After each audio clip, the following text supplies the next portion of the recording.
অর্ধ শতাব্দীর পরে রাজাকার আলবদরদের বংশধররা আবার মাথাচাড়ে দিয়ে উঠবে মুক্তিযুদ্ধের বিরুদ্ধে, স্বাধীনতার বিরুদ্ধে কথা বলবে।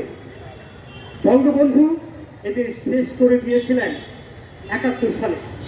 এরা অনেকেই পাকিস্তানে পালিয়ে গিয়েছিল, অনেকে চৌধুরী মঈনুদ্দিনের মতো অন্যান্য দেশে পালিয়ে গেছিল, কিন্তু ১৯৭৫ সালে দিয়েছে। এই ১১,০০০-এর তালিকা আমরা চাই, তাহলে আমরা বুঝতে পারবো যে কারা রাজাকার এবং কারা রাজাকার নয়। এবং সেই তালিকার ভিত্তিতেই আমি বীর মুক্তিযোদ্ধা বিষয়ক মন্ত্রী মোজাম্মেল হক সাহেবের কাছে অনুরোধ করব, এর ভিত্তিতেই আপনি অনতি বিলম্বে রাজাকারদের তালিকা প্রকাশ করেন। বন্ধুগণ, অধ্যাপক জামাল সাহেব বলেছেন, কানিজ ভাবরা বলেছেন, অন্য বক্তারাও বলেছেন যে এদের আসল উদ্দেশ্য কিন্তু এই কোটা বা অন্য কিছু নয়। এদের আসল উদ্দেশ্য এখানে বিশৃঙ্খলা সৃষ্টি করে এই গণতান্ত্রিক সরকারের পতন ঘটানো রাস্তার আন্দোলনের মাধ্যমে। যেটি তারা ২৮ অক্টোবর ব্যর্থ হয়েছে, এর পরবর্তীকালে ব্যর্থ হয়েছে। তারা ব্যর্থ হয়েছে পিটার হাসের ঘাড়ে ভর করে এই সরকারের পতন ঘটাতে তারা ব্যর্থ হয়েছে। এই জন্য তারা এখন এই রাজাকারের সন্তানদের ঘাড়ে চেপে মুক্তিযুদ্ধ বিরোধী সংগ্রামে নেমেছে, মুক্তিযুদ্ধের পক্ষে সরকারকে হটিয়ে দেওয়ার জন্য। বন্ধুগণ, এদের প্রত্যেকে চিহ্নিত করে এদের বিচারের আওতায় আনা হোক, এদের বিচার করা হোক।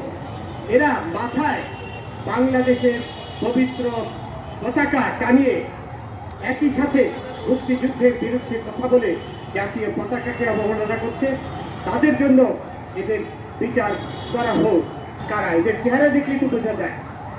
এবং এদের মধ্যে অবশ্য কিছু এমন নির্বোধ রয়েছেন যারা আসলে মুক্তিযুদ্ধ বিরোধী নন, কিন্তু যারা এই আন্দোলনগুলো নেতৃত্ব দিচ্ছে তারা নয়।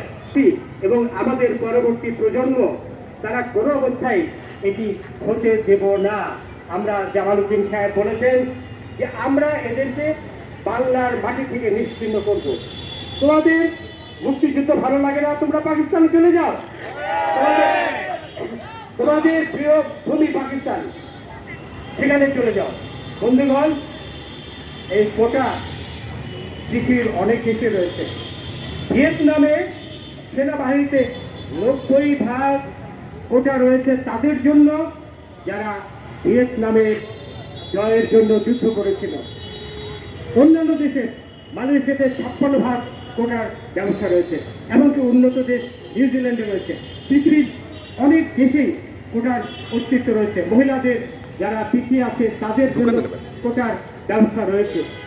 বন্ধুগণ, গোয়েন্দাদের কাছে, গোয়েন্দা যারা নেতৃত্ব রয়েছেন তাদের কাছে আমার দাবি থাকবে যে আপনারা বের করুন এই যে প্রতিদিন লক্ষ লক্ষ টাকা এই তথাকথিত আন্দোলনকারীরা ব্যয় করছে, এই টাকাগুলো তাদের বিরিয়ানি খাওয়ানো হচ্ছে, তাদের চা কফি খাওয়ানো হচ্ছে, তাদের ক্যাশ টাকা দেওয়া হচ্ছে। এই পয়সাগুলো কোথেকে আসছে? আমরা জানি তথাকথিত আন্দোলনের মাধ্যমে এমন পরিস্থিতি সৃষ্টি করা যায় যেন এই সরকারের পতন ঘটানো যায়। এই পয়সাগুলো আসছে, সেগুলো কিন্তু অপরাধ। এদের বের করুন এবং এদের বিরুদ্ধে যথাযথ আইনানুগ ব্যবস্থা গ্রহণ করুন। দেখুন, আজ নিত্য প্রয়োজনীয় দ্রব্যের মূল্য বৃদ্ধি হচ্ছে। তার একটি বড় কারণ হলো এরা আন্তঃজেলা বাস ট্রাক চলাচল করতে দিচ্ছে না।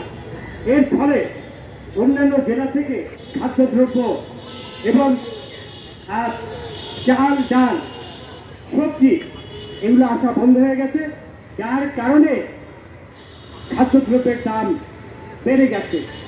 তারা এক দুর্বিষহ অবস্থার সৃষ্টি করেছে। তারা আজ হৃদয়ে মরে যাওয়ার অবস্থায় আছে। তারা যদি বিগড়ে যায় বন্ধুগণ, তারা তো তোমাদের এই রাজাকারের বংশধরদের টুটি চেপে হত্যা করে ফেলবে, সেই দিনের জন্য তোমরা প্রস্তুত থাকো। প্রয়োজনে আমরা আবার ৭১-এর হাতিয়ার নিয়ে নামবো। আমাদের বয়স হয়ে গেছে, আমাদের সন্তানরা নিশ্চয়ই নামবে। এবং বাংলাদেশের পুলিশকে ধন্যবাদ জানাতে চাই যে কাল তারা পরিষ্কার ভাষায় বলে দিয়েছেন, যারা আইন ভঙ্গ করবে, রাস্তা অবরোধ করবে, তাদেরকে কোনো অবস্থায় মুক্তি দেওয়া হবে না। তাদের বিরুদ্ধে যথাযথ আইনানুগ ব্যবস্থা গ্রহণ করবে। রাস্তায় নাম একদিন আগে একজন অতিরিক্ত জেলা জজ তার ফেসবুকে লিখলেন, মালাউনরা হারলে খুশি হই। সে কিন্তু এখনো ফরিদপুরে এক সনাতনী ধর্মের লোক লালনের দিকে কথা দেখেছিল, সুন্দর করলে হয় মুসলমান, নারী জাতি কি হয় বিধান। তার জন্য সেই এসপি সেই সনাতনী ধর্মের ছেলেকে ৫৪ ধারায় বেআইনিভাবে গ্রেপ্তার করেছিল। তো এরা যে মুক্তিযুদ্ধ বিরোধী, এরা যে রাজাকারদের বংশধর, এই ব্যাপারে ব্যাখ্যা করার কোনো প্রয়োজন নেই। তো এরা যেন ভবিষ্যতে আমাদের প্রশাসনে, আমাদের পুলিশে, আমাদের বিচার বিভাগে আসতে না পারে, সেই জন্য আমাদের কঠোর হতে হবে। পুলিশ, মেট্রোপলিটন ডিএমপি এবং বাংলাদেশ পুলিশের কাছে আমাদের অনুরোধ, আপনারা কঠোর হাতে এদের দমন করুন। কঠোরতার কোনো বিকল্প নেই। এরা আপনারা কঠোর হয়ে দেখবেন, এরা সেই ওই মে মাসে মে মাসে ইয়েরা শাপলা চত্বর থেকে তারা যেইভাবে পালিয়ে গিয়েছিল, সেইভাবে তারা পালিয়ে যাবে এবং অনেকেই পাকিস্তানে পালিয়ে যাবে। আমি চাই তারা পাকিস্তানে পালিয়ে যাবে। তার প্রতি বাঙালি রাজাকার এখানে রয়েছে, তারা কোনো অবস্থায় তাদের বাংলাদেশের জায়গা নেই, তাদের পাকিস্তানে পাঠিয়ে দেওয়া হোক। আমি বলে শেষ করছি, বুলবুল, আমিনুল সহ মুক্তিযুদ্ধ মঞ্চে যারা এই অতি প্রয়োজনীয় অনুষ্ঠানটি আজ আয়োজন করেছেন, তাদের সবাইকে আমি সাধুবাদ জানাচ্ছি। জয় বাংলা, জয় বঙ্গবন্ধু। আমরা আশা করছি আরো অন্যান্য সংস্থা যারা মুক্তিযুদ্ধের পক্ষে তারা এগিয়ে আসে।